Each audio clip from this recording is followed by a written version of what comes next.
Maria Goretti was born into a very poor farming family in Italy in 1890. She was the third of 6 children and the eldest daughter of Luigi and Assunta Goretti.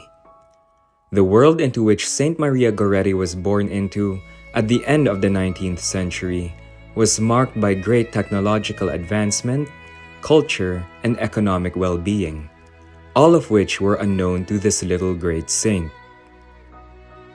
Grinding poverty had forced the Gorettis to leave their farm in eastern Italy and move to the Roman countryside 200 miles away. Rather than a fresh start the family had hoped for, the relocation brought still more misery.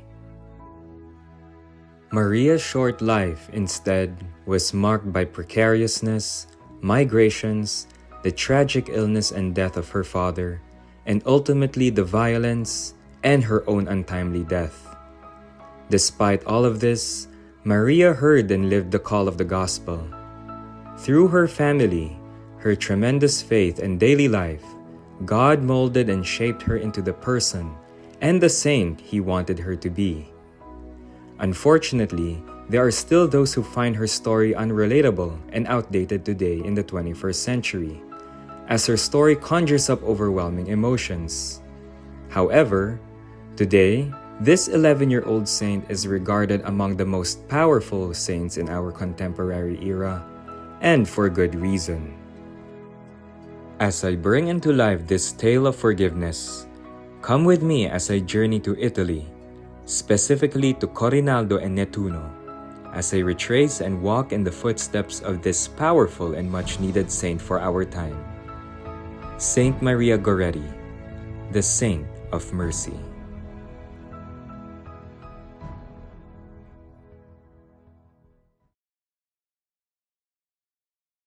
In my last vlogs, I journeyed to Corinaldo to trace the early life of Saint Maria Goretti, and I go now to La Ferriere di Conca, where the Gorettis and Sereniellis lived in a notorious swampy area known as the Pontine Marshes. Maria's father died here after catching malaria, and the relationship between the Gorettis and Sereniellis soon soured after. Alessandro Serenielli began making sexual advances towards young Maria and threatened to kill her if she didn't submit to him. Unfortunately, on July 5, 1902, Alessandro threatened Maria once again, but when the girl refused to submit to him, he stabbed her 14 times, leaving her mortally wounded. She was brought to the hospital in Nettuno, where she died 24 hours later on July 6. Before passing away, she wholeheartedly and willingly declared that she forgave Alessandro and desired that he go to heaven. The story of Maria Goretti's tragic yet heroic martyrdom spread throughout villages, towns, cities, and eventually the world. Hello everyone, so continuing my journey and following the path of Saint Maria Goretti, this powerful saint of our modern day, I am in the beautiful coastal town of Nettuno, where in this place there are 2 special sites directly related to the young martyr saint. Behind me is the Basilica of Our Lady of Graces and Saint Maria Goretti. Built originally to house an important image of the Blessed Mother, it now houses as well the remains of Saint Maria Goretti. Not too far from here, not too far from the Santuario here, is the Tenda del Perdono, or the Tent of Pardon. It was here where Maria Goretti had expressed mercy on her killer, Alessandro, and forgave him just before dying. The room where she died has now been converted into a chapel. Not many people know that in Nettuno, there is the Church of Santa Barbara, where the funeral of Saint Maria Goretti was held on July 8, 1902. By then, news had spread of the heroic young girl who had fought to protect her virginity, and hundreds of people turned out to pay homage to her. Assunta Goretti, Maria's mother, however, wasn't present. With me here is my tour guide, Barbara. Hello. Hello, hi. Hello. Hello. And she will be my tour guide in tracing the footsteps of one of the most powerful saints in modern times, Saint Maria Goretti, here in the Nettuno area. So, not many people know about this church, Saint Barbara Yes, Church. Santa Barbara Church, Yeah. yes. When in this church, 8th of July 1902, was celebration of the funeral of Santa Maria Goretti, actually, when Santa Maria Goretti was very young, just 12 years old, and she was try to assassinated from Serenelli Alessandro. Yes, the church, Santa Barbara, sorry. Santa Barbara Church. Maria's body was initially buried in the common cemetery of Nettuno at the municipality's expense because the Gorettis couldn't afford it. News of the horrendous crime was covered in Roman newspapers, reconstructing the story with matter-of-fact precision. Catholic periodicals of the day also took in the story, however, with the lens of faith. Just 2 years after Maria's death, in 1904, a marble monument dedicated to Maria Goretti was built and later placed inside the Shrine of Our Lady of Graces.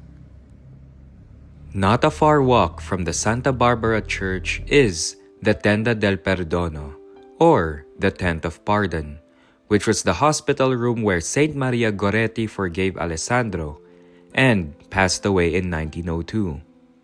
Today, the hospital room has been converted into an oratory, and personally, out of the many pilgrimage sites I've been to, I can fully attest that upon entering this little sanctuary, one can feel the powerful and overwhelming presence of God's divine mercy.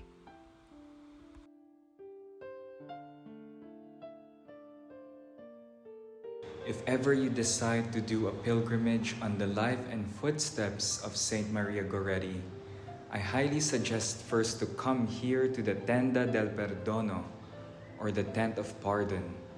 It is the first site related to Saint Maria Goretti here in Nettuno. And why is that the case? Because it is right on the spot in this very room where little Maria passed away on July 6, 1902, and she was only 11 and a half years old at that time.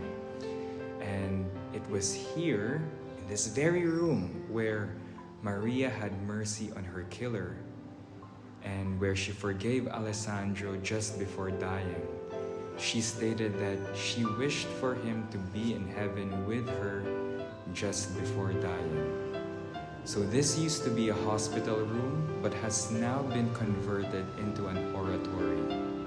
It's quite overwhelming to be on the spot where this special saint died, because in a place where there was so much sorrow and even evil done, right, because of what Alessandro did to Maria, this is a chapel of mercy, because it was on this spot that redemption broke through, because Maria forgave her attacker. This is a place that, when I first entered, this sense of peace and just, I can't even describe it in words, but you feel God's mercy in this room.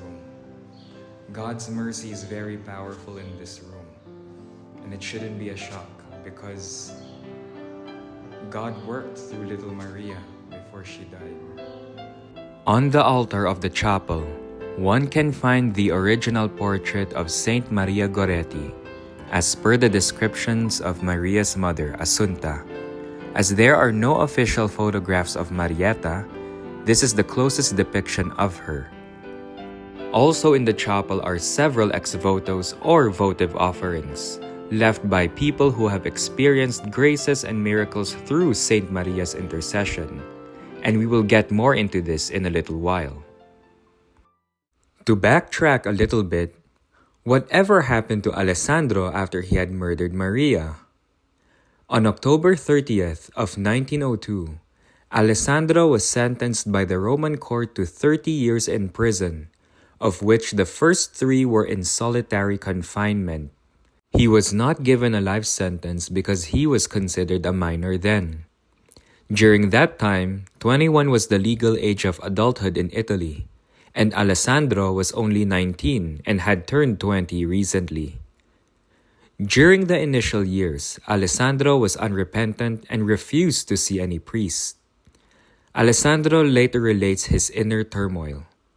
I was in the last year of terrible solitary confinement. I thought I was going to finally go crazy due to so much suffering. Ideas of despair swirled in my mind, more and more violent. However, on December of 1906, something mysterious had occurred that would change Alessandro and leave a mark on him for the rest of his life. Alessandro tells his miraculous story. One night I have a dream. I see myself before a garden, in a square full of white flowers and lilies. I see Marietta descending, beautiful, dressed in white. As she plucks the lilies, she gives them to me and says, Alessandro, take them. and she smiles at me as if an angel. At that smile and kind gesture, without even thinking to kneel and ask forgiveness for the ferocious crime, I garner the courage to accept those lilies, one by one until my arms are full. But soon, I realize that in my arms, those lilies are turning into lights. Marietta smiles at me again and disappears. I wake up with a startle. Now I am saved too, I say to myself, because I am sure that Marietta is praying for me, and she came to see me and to give me her forgiveness. From that day forward, I no longer felt the same horror for my life as before. Alessandro explained that Maria gave him 14 white lilies in total, symbolic of the number of wounds he inflicted on Maria. The dreamlike vision left a lasting effect on Alessandro, who immediately requested for a priest and asked to confess. Thus began his dramatic conversion. To kind of sum up what happened after the murder, or the deed, il fatto, as Alessandro referred to it, he was sentenced to 30 years in prison. He was 20 years old. Had he been 21, he would have been given a life sentence with no chance of parole. The Italian word is ergastolo. That's the worst, most harsh punishment that can be given. In 1902, it was that way, and today it's still the same. We don't have capital punishment. But since he was 20, he was still considered a minor. The worst, harshest sentence he could get would be 30 years in prison, with the first 2 years in solitary confinement, and much of that, or most of that time, in hard labor, and that's what he got. He got off a little early for good behavior. He served 27 or 28 years. But what happened was, in the beginning, when he was in solitary confinement, he had a dream, and Maria appeared in this dream, and she was dressed in white, and she was dropping flowers on the ground. They were lilies. The lily is the symbol of purity. As a matter of fact, You can see it right Maria's there. holding this lily flower, which is a sign of purity. The early female martyrs, the women, girl martyrs, are all used with the symbol of purity. So she appears to him in this dream, and that kind of started his conversion. And he also had some good accompaniment, because there was a chaplain who used to come. He went to confession. He started talking to this chaplain. As for Maria's mother and siblings, life without Maria became difficult for the Gorettis. The absence of Maria moves one to reflect that each person leaves an indelible mark on many people, whether we realize it or not. And then here in Corinaldo, the mother, Assunta, came back here. The rest of her story is difficult because she had 5 children, 3 boys, 2 girls. She couldn't take care of them all.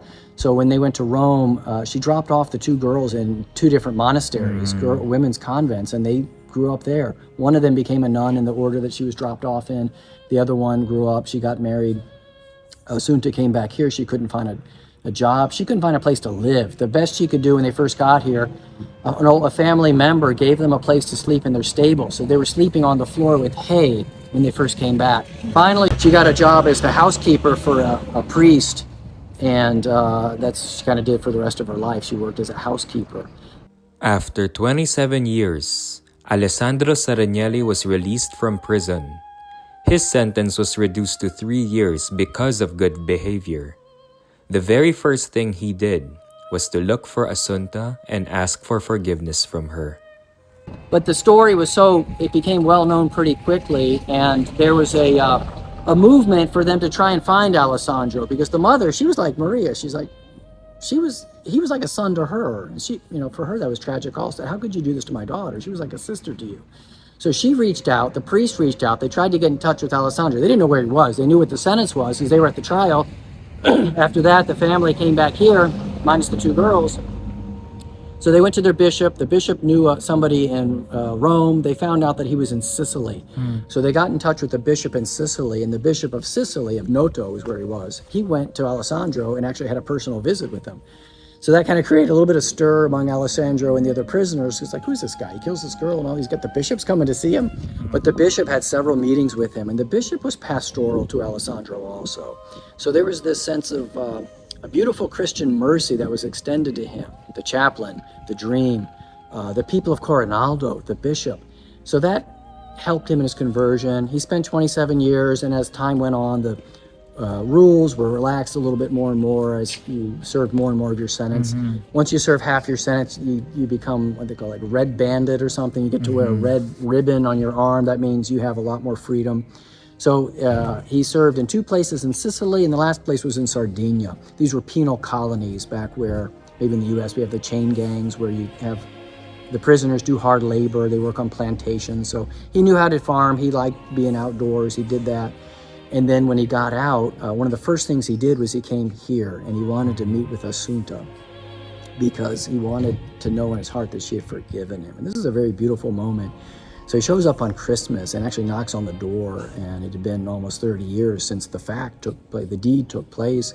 This guy, he looked, he must have been 50, but he looked like he was 80 because he got Spanish flu. He almost died of the Spanish flu, which was the pandemic of 1918, 1917, that he got that, almost died. A lot of people did die, plus doing hard labor. He was balding. He lost most of his teeth. Shows up, knocks on the door, and she answers, and he says, it's Alessandro.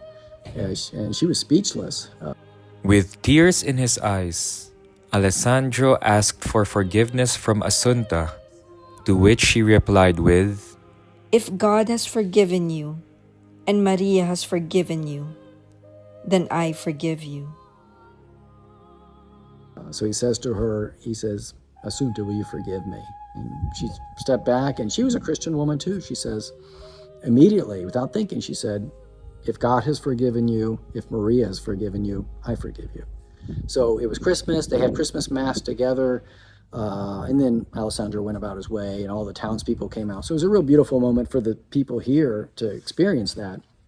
But he had some grace here. The Christian community extended grace to him, but the local people did not. So wherever Alessandro went, he was shunned. He was the murderer of a saint, because everybody knew the story of Maria Goretti. And once they found out that this is the killer of Maria Goretti, he was shunned. He lost a couple jobs. He would get a job, lost a job. So he did these sort of odd jobs as a laborer, a farmhand. Finally, because of the person he had become, he was a very prayerful person at this point. He wanted to enter into a monastery. He wanted to live in a monastery. He wouldn't have been able to be a monk, to become a monk and make vows or a friar, but he requested among the Passionists and the Capuchin Franciscans that they take him in. And he was accepted by both. He went with the Capuchins because he had been to a Capuchin monastery on a retreat, or he was invited to go there up in the mountains not far from here, and felt a closeness to them. So he went in, and he was never a friar. He never took vows. He lived as a layperson in the monastery. He lived in one of the friars' cells. He took meals with the friars. He did prayers with the friars. He prayed the rosary every day with the friars. He went to mass every day with the friars. Prayed the liturgy of the hours with the friars.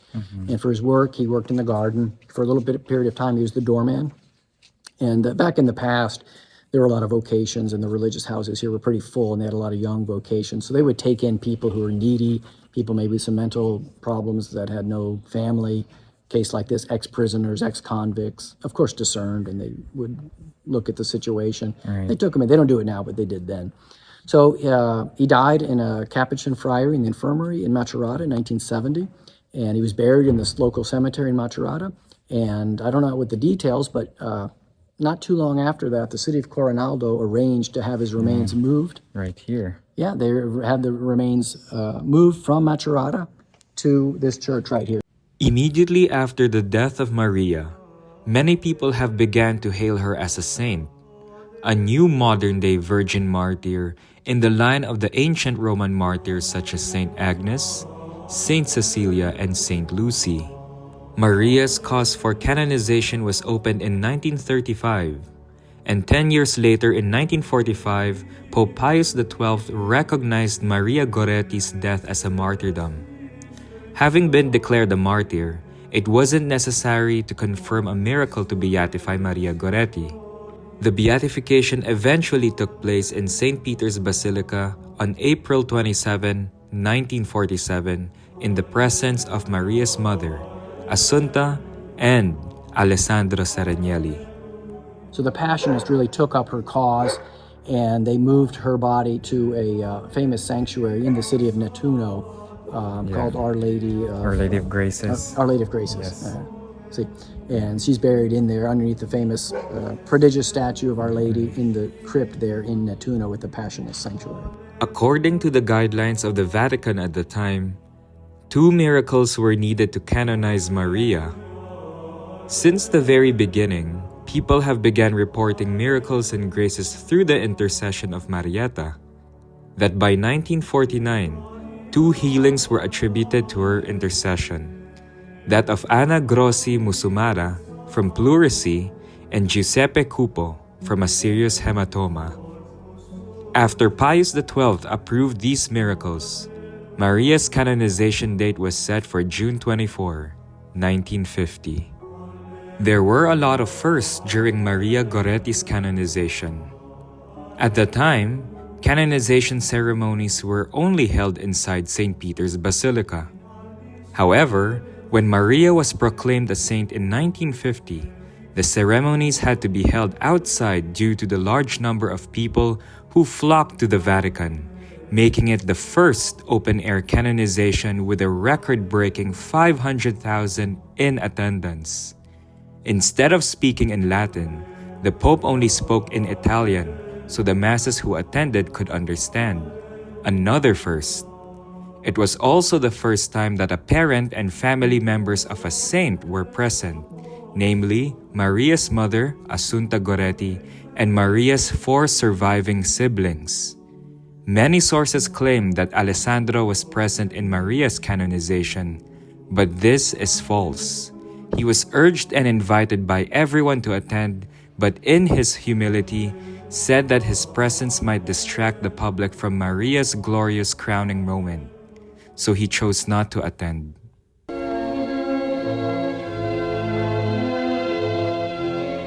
As nearly 500,000 watch, Pope Pius XII proceeds to hold the first open-air canonization in the history of St. Peter's. 48 years ago, 11-year-old Maria Goretti was stabbed to death defending her virtue. Today, her church gives her its supreme honor.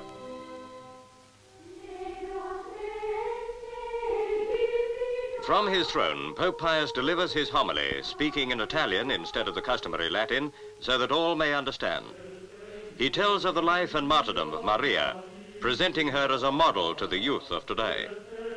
And now comes the canonization of the little peasant girl, who suffered when many others, older, might have chosen life. Watching are her 2 brothers, one of them, Angelo, come from America for today. At a window is her aged mother. Somewhere nearby, her sister, a nun.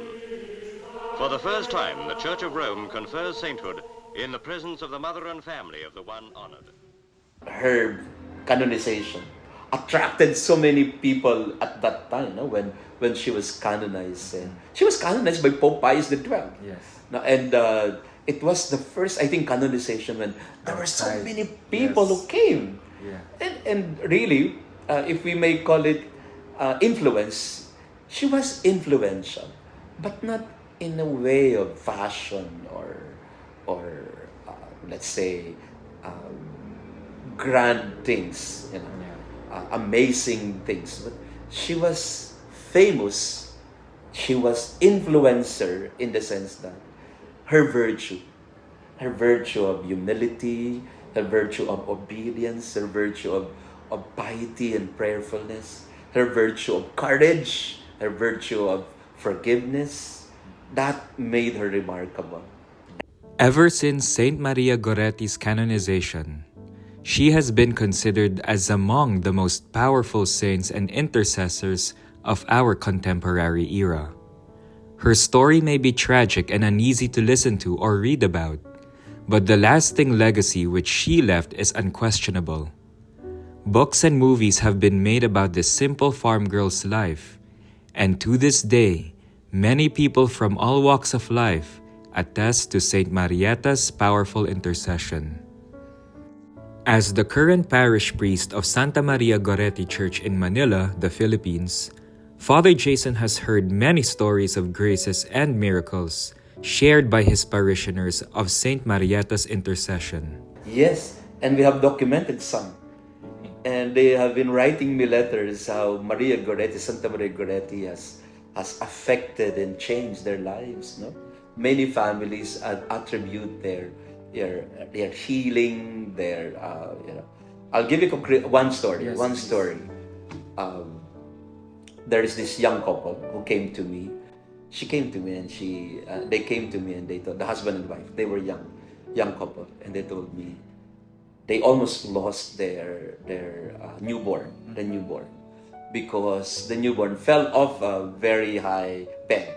I think a bunker or something like that. So the baby fell, and they had this tampita of Maria Goretti in the shirt or in the baby in the baby's clothes. The baby fell. I don't know, 4 feet, 5 feet high. Oh my goodness, wow. Yeah, that's... It was really, and they just went out of the room for a moment because they were looking at something. And when they came back, the baby was already on the floor. And nothing happened to the baby. And they said, "Oh, Maria Goretti, you saved our baby." And they said because the baby could have died. And, and they came to me and they told me, "Father, Maria Goretti saved our baby because we put her stampita in the clothes of the baby all the time." And that's very typical of Maria Goretti because she was also a babysitter Oh yes. to her, even right when, well, probably people might notice that right in the moment before she was killed, she was taking care of her baby sister Teresa Right. right at the steps. So it can be said, we can assume that Saint Maria Goretti has a fondness of little children younger than she is because she took care of her younger brothers and sisters. True. Maria's own siblings have attested to her powerful intercession as well. It is said that Maria would appear in the dreams of her own siblings, telling them to forgive Alessandro Serenelli and adopt him into the family, which they did. All of Maria's brothers, Angelo, Mariano, and Sandrino, have sworn to hear their sister's voice in several separate miraculous instances.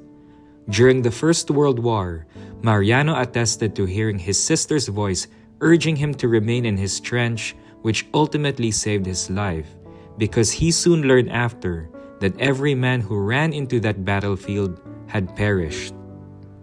Two of Maria's brothers, Angelo and Sandrino, have sworn that Maria had told them to emigrate to America.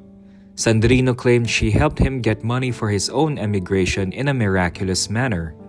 And it is for this reason that Saint Maria Goretti can be unofficially declared as a patron for immigration. Mrs. Joy Antigua, parishioner of Saint Maria Goretti Church in Toronto, shares her story and how Saint Maria Goretti had found her amidst trials. One of Mrs. Antigua's earliest memories of Saint Maria was when she was in grade 2, living in Cebu, the Philippines. Her teacher had told her to look for their patron saint, and as Joy's birthday falls on July 6, the feast of Saint Maria Goretti, Miss Joy gladly took Marieta as her guardian saint.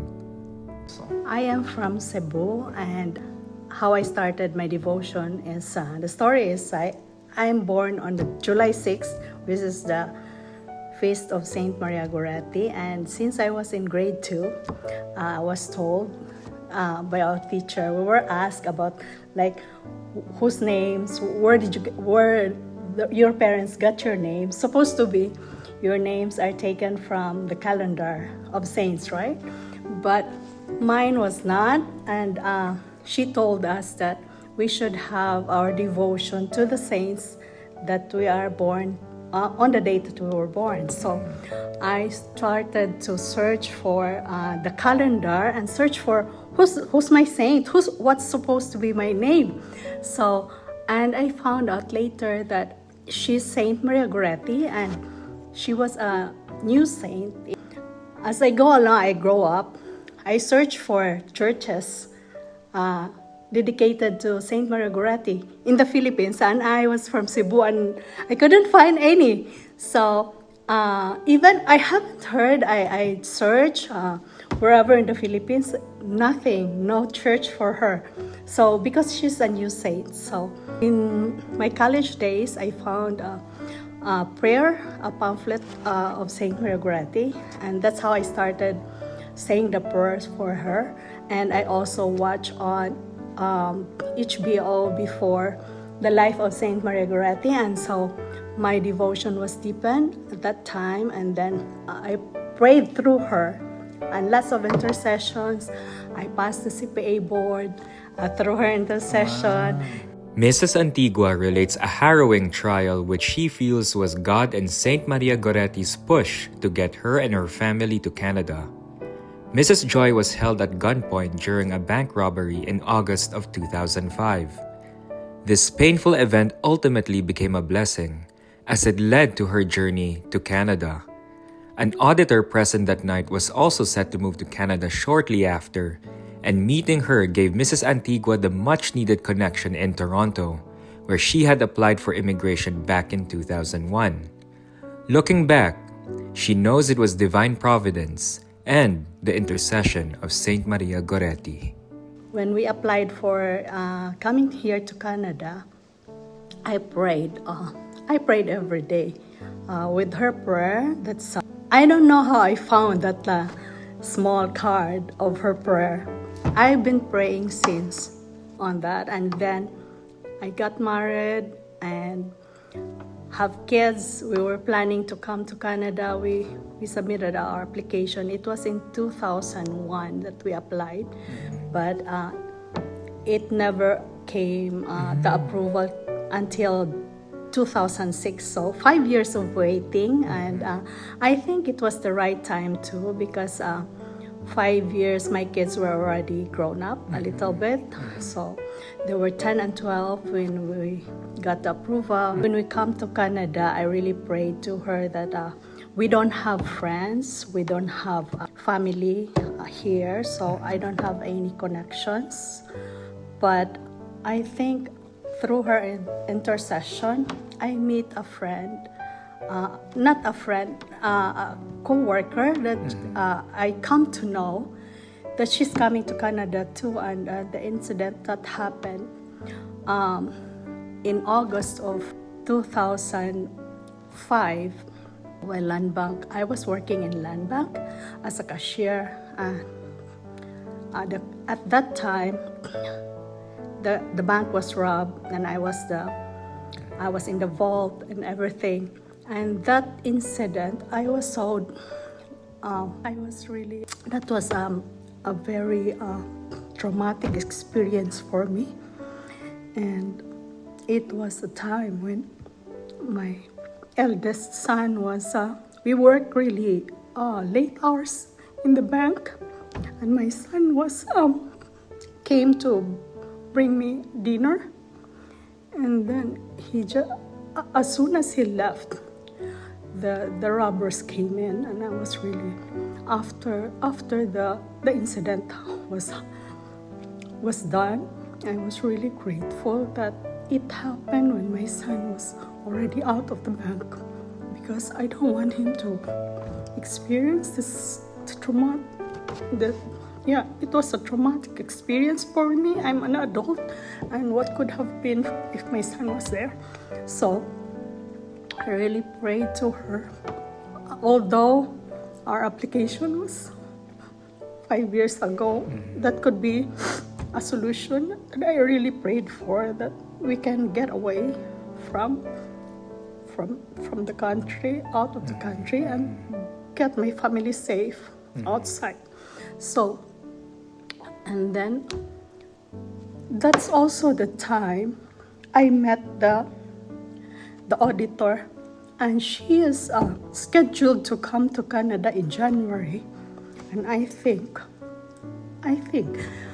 that is God's will too, that everything was in place for us, get us prepared to be here in Canada. And then we arrived here following September. My friend, the auditor that I come to know during that incident. When Mrs. Antigua and her family arrived in Canada, they secured an apartment, and Mrs. Joy found out that the parish church right next to their apartment was no other than Saint Maria Goretti Church. Overwhelmed with emotion, Mrs. Joy wholeheartedly believes that finding that church felt as if Saint Marietta's reassurance that she was with her and that she had guided her and her family to safety and to their new home. She helped us settle down here in Canada. She prepared for us an apartment. She secured an apartment for us to move in. And it's right beside the Church of St. Maria Goretti. And I couldn't help but realize that she did it for me. She did it for me. She did it for us. That happened Sunday. I did not know that the apartment was right beside the church of Saint Maria Goretti. When I came into the church, that's how I realized that I really cried, because I've been looking for the church where my saint would be. And right here when we arrived, she just met us here. I have been searching since I was in grade 2, all along, to find her here.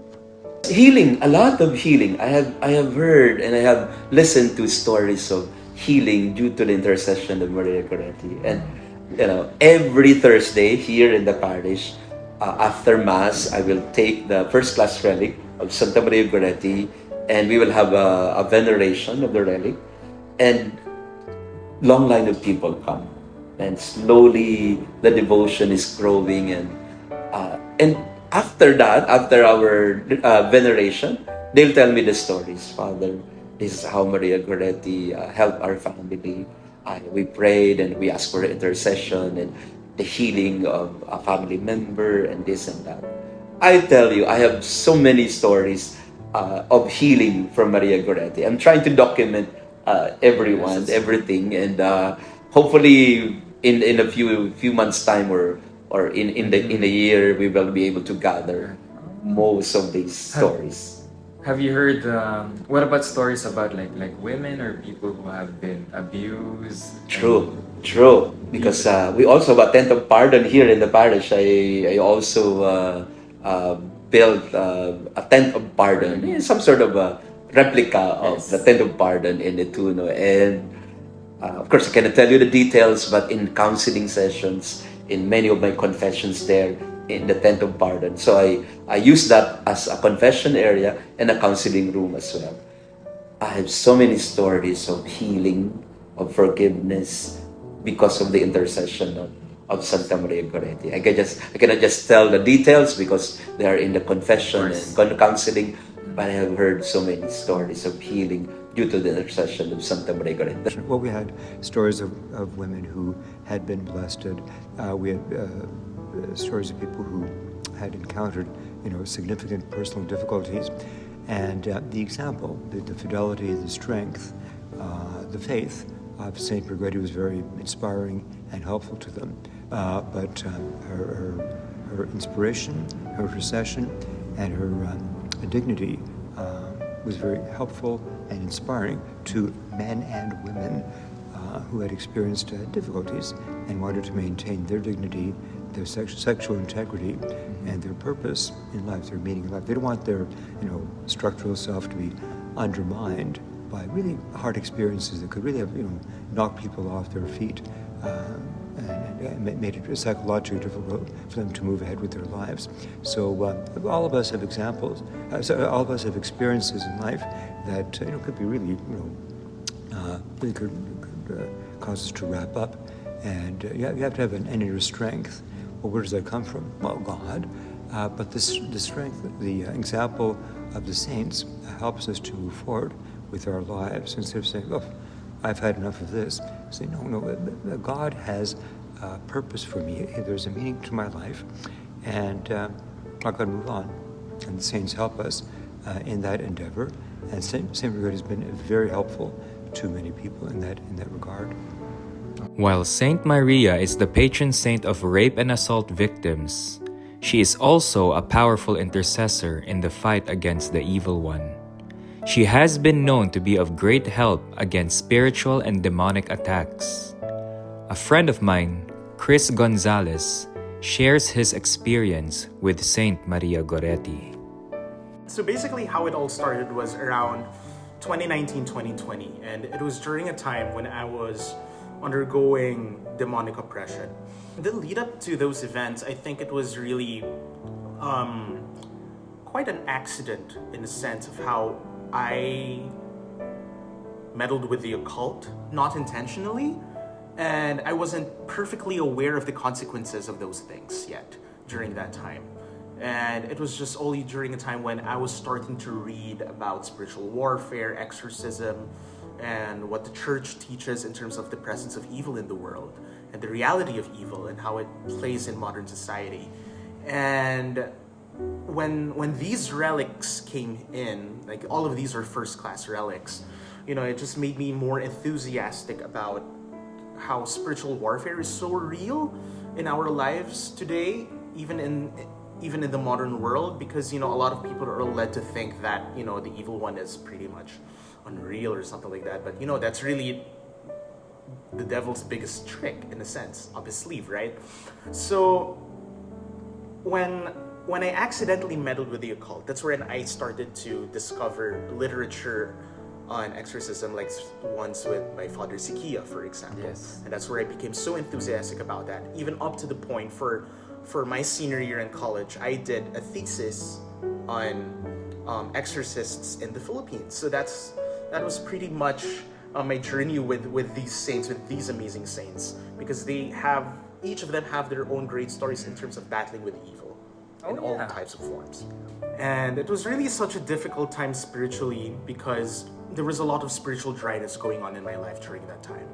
And there were so many kinds of events that kind of led up to me concluding that I was being spiritually attacked and I was being tested. So during that time, a good friend of mine who happens to be my neighbor is really close with the Passionist congregation. So she always goes to the Passionists in Rome. So she's pretty much in Rome almost every year. And interestingly enough, she is also a case officer of the Office for Exorcism. And she really is such a nerd when it comes to relics, because when you come into her house, she really has a lot of relics of pretty much the greatest saints of all time. And when we were talking about relics, she really wanted to introduce me to the Passionists. And out of nowhere, while explaining like my situation and all that, what has been going on, she was like, "Would you like to have a reliquary cross for your home? And these contains first-class relics of the Passionist saints." So I was like, "Oh, who are the Passionists?" And I wasn't really familiar yet of the Saints of the Order at that time, and I wasn't even aware that Saint Maria Goretti is part of that roster of saints. So the reliquary cross came in, which is this one here on top. And then a few months later, Saint Maria Goretti and Saint Gabriel Posetti came into our home next.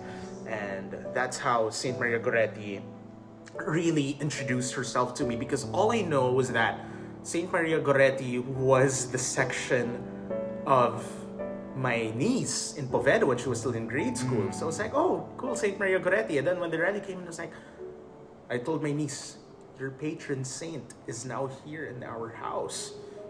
Do you know her life story? And then, we were discussing all of these things. And then we saw the documentary of Saint Maria Goretti in EWTN with the Vaticano documentary special.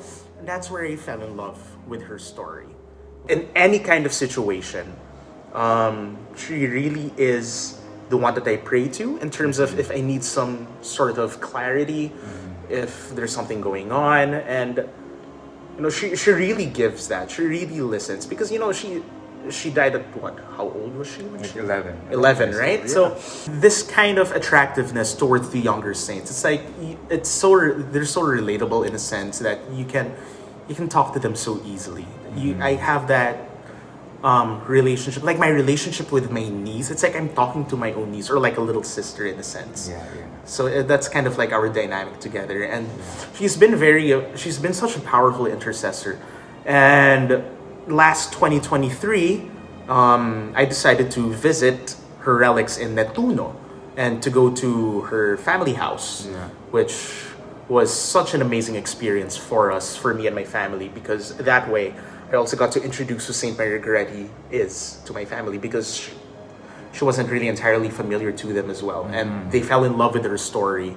And, her story still really resonates even up to the current times. It's such an enduring narrative that will always be timeless. That's why, as I've told you, when I came to the parish, I did not really know much. I knew her from afar. I knew a bit of some details of her life. When I got assigned here as a parish priest, I know her now not from the books, but I know her now as a living saint of mercy. Because time and again, I hear stories of people being helped by Maria Goretti when it comes to forgiving a member of the family, in terms of healing traumas of the past. Yeah. So, which leads me to tell you that before I did not really have an inclination towards healing ministry.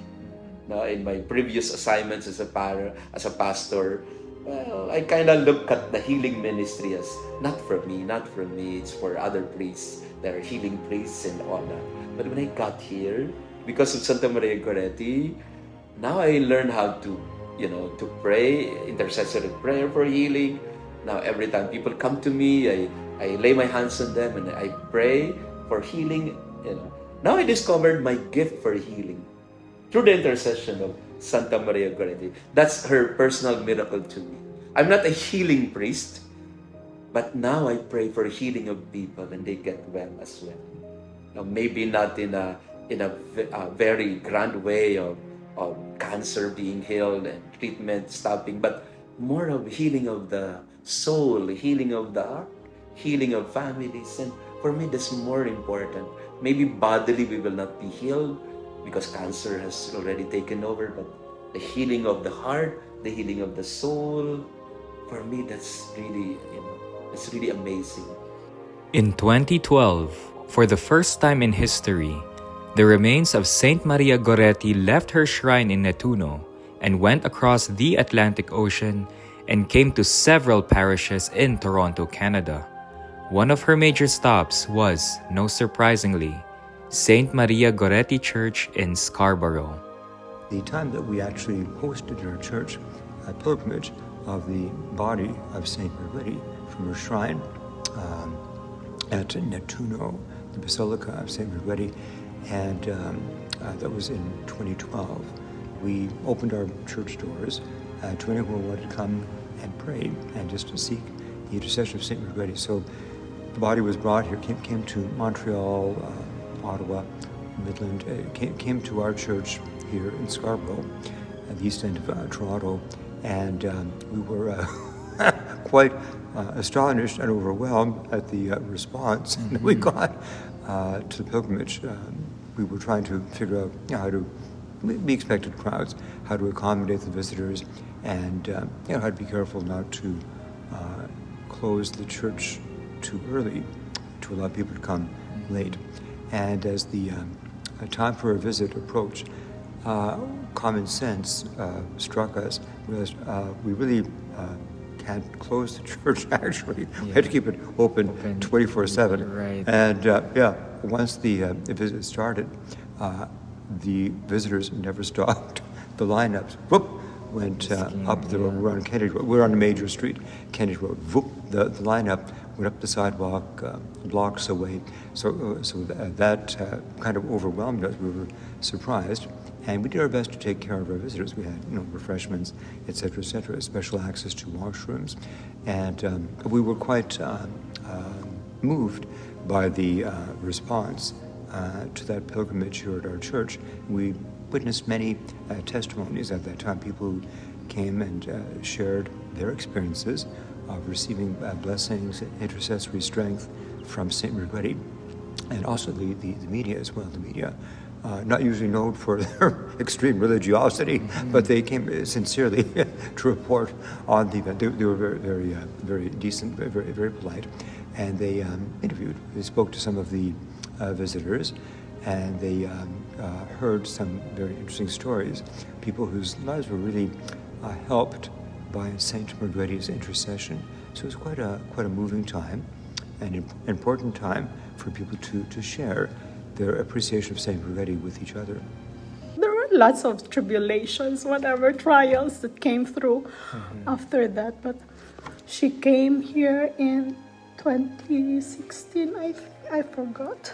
The body of Saint Maria. The body of Saint 2012, Maria Goretti in 2012. She visited here. I was really in deep trouble, but she came here too, and that's another one for me. So we bought a property, a commercial property here, right here.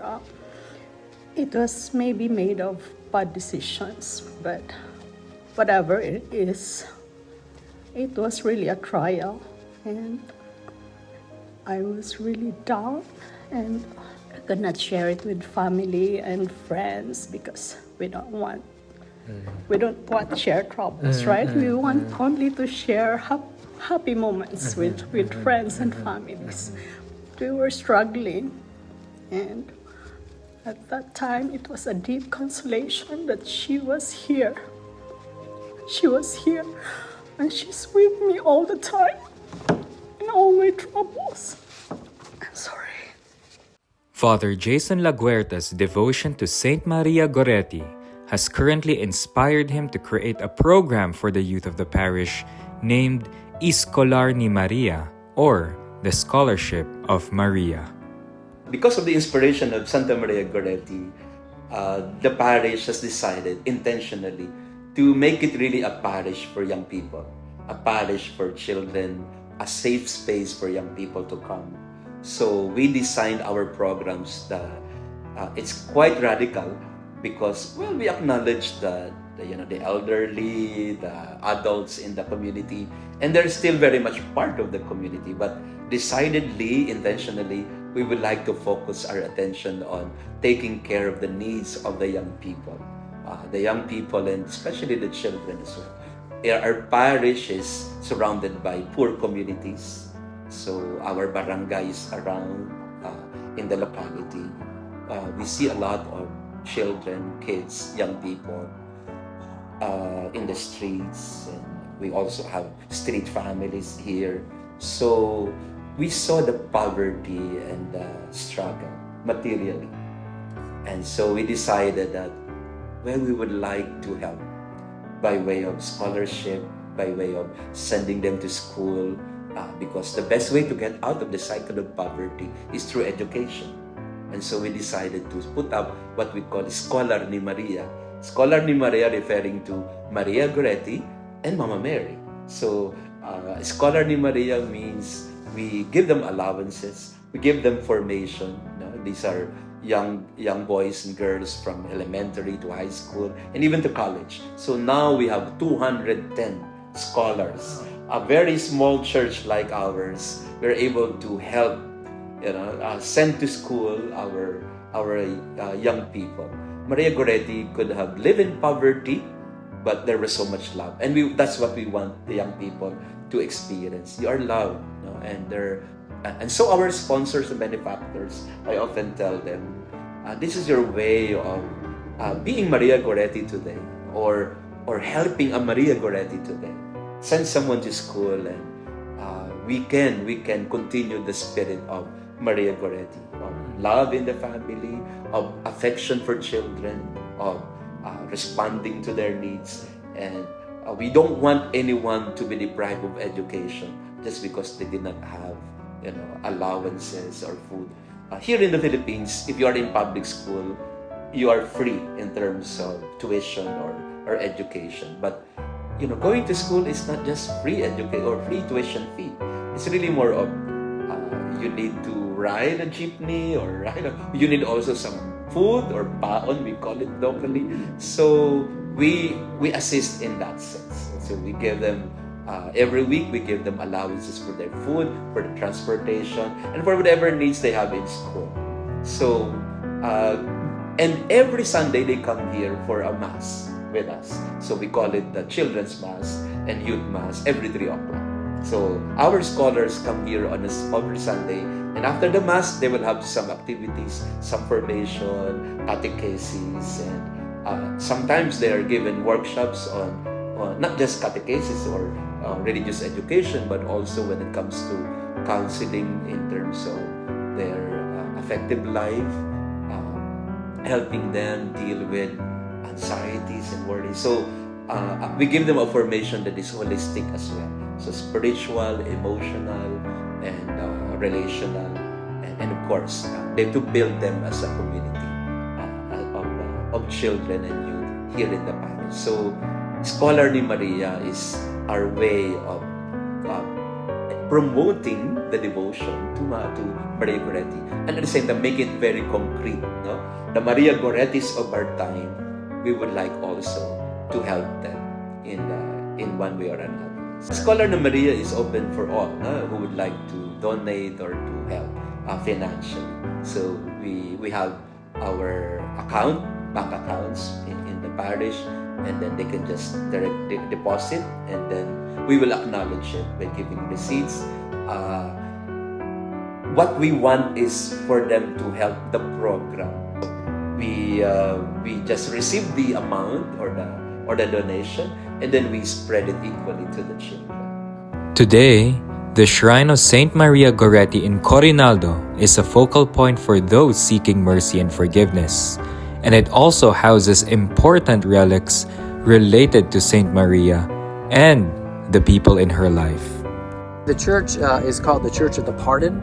It's a sanctuary status, and inside is the remains of Alessandro Serenelli, the killer, Assunta, Maria's mother, and there's an important relic here, which is Maria's arm, which she used to fend off his attacks. Visiting the shrine of Saint Maria Goretti in Corinaldo was definitely a powerful experience, especially seeing a full relic of Maria's arm, and not just any arm, but the very arm which Maria used to fight off Alessandro to protect her dignity. It was also definitely interesting seeing Alessandro buried alongside Assunta and inside the church. It is definitely a reminder that no one is ever too far gone to return to the Lord's sheepfold, and the story of Saint Maria Goretti definitely highlights that. The life of Saint Maria Goretti reflects the gospel on many levels. She was a saint in the pathway of the little ones. She was not the foundress of a religious order, a mystic, or a doctor of the church. Instead, she embodied the values of the gospel from within the home through simplicity and extraordinary virtue. Maria became a saint not through education or by rigorous prayer, but by living in faithfulness and obedience to her parents, God, and His commandments. And her shrine in Nettuno today is a testament of that.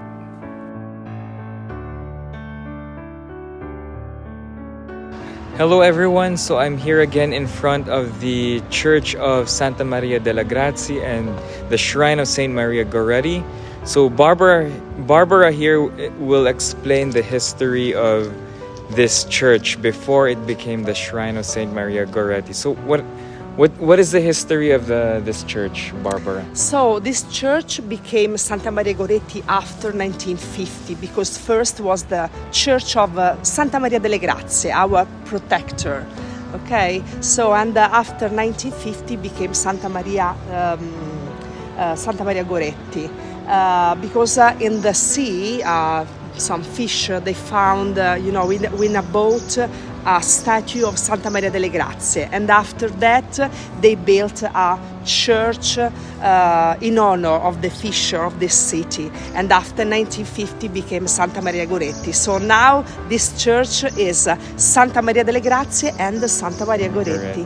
Both. To reach the shrine of Our Lady of Graces and Saint Maria Goretti, it is an easy 1-hour train ride from Rome. Getting off Nettuno station, it is a 20-minute walk to the beach, where one can easily spot the shrine. Visiting the main sites related to Saint Maria Goretti can be easily done as a half-day trip from the capital.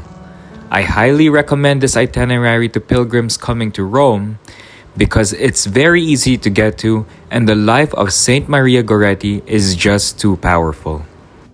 Going inside the shrine, to see the remains of Saint Maria Goretti, you can either take the 2 staircases on the left or on the right, which will take you right down to the crypt. Don't be surprised if you are welcomed by waves of emotions once you are greeted by Saint Maria Goretti here.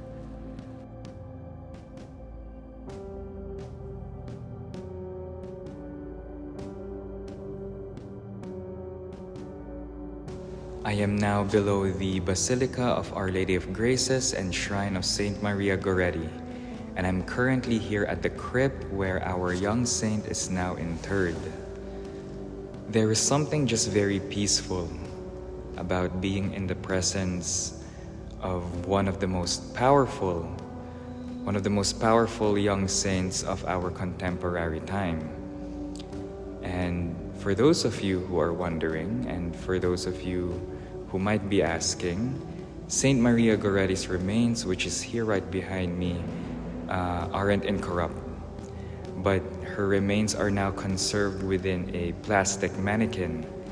And if you look closely, she is wearing a white dress with a blue sash to signify her purity and her virginity. And if you look closely as well, Saint Maria's eyes are closed as if she's only sleeping. And on her right hand, she holds a rosary to signify her devotion to the Blessed Mother. And if I'm not mistaken as well, the hair on the mannequin's head is Maria's real hair, which was also saved. You know, just like I said, there's something just very powerful being right here in the crypt, in the presence of Saint Maria.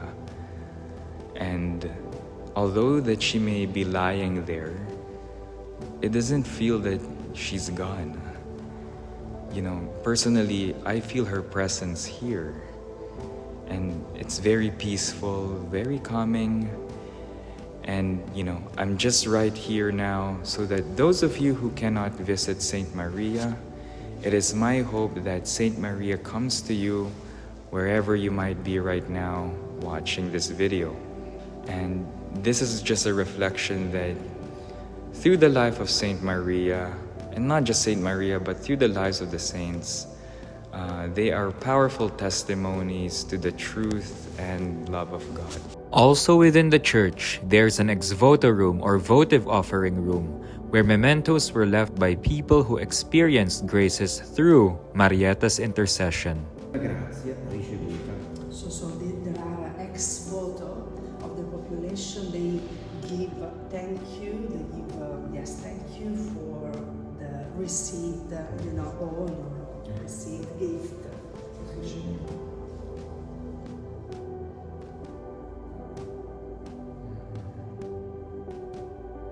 Celebrated the first century of Santa Maria Goretti century nel Medio Oriente. in Asia. Yes. A pochi chilometri da Beirut, Not too far from Lebanon, Beirut in Lebanon. Yeah. Il santuario è a forma di rosa e il campanile a forma di candela. So the church, the sanctuary, it's the same shape of a rose. Have a look, and campanile. How do you say in Italian? The bell tower. The bell, yes, the bell tower. It's the shape of a candle. Of a candle. C'è tutta una storia sotto. There is a long story, yes, about this. That's why. If you are planning to do a pilgrimage following the footsteps of Saint Maria Goretti, the most powerful sight, I would say, is within the House of Martyrdom. On the main floor of the house is a bronze statue of a wounded Saint Maria Goretti, and it is very easy to be overcome with emotion. While there is sadness, anger, and compassion all at once, there is the air of reverence in the room. It is impossible to be unmoved at this sight. The first things you will come across is an exhibition of photographs through the years consisting of Saint Maria's legacy, followed by her bedroom, where she, Assunta, and her siblings slept. A long corridor then leads you to the oratory sanctuary, where our young saint was martyred.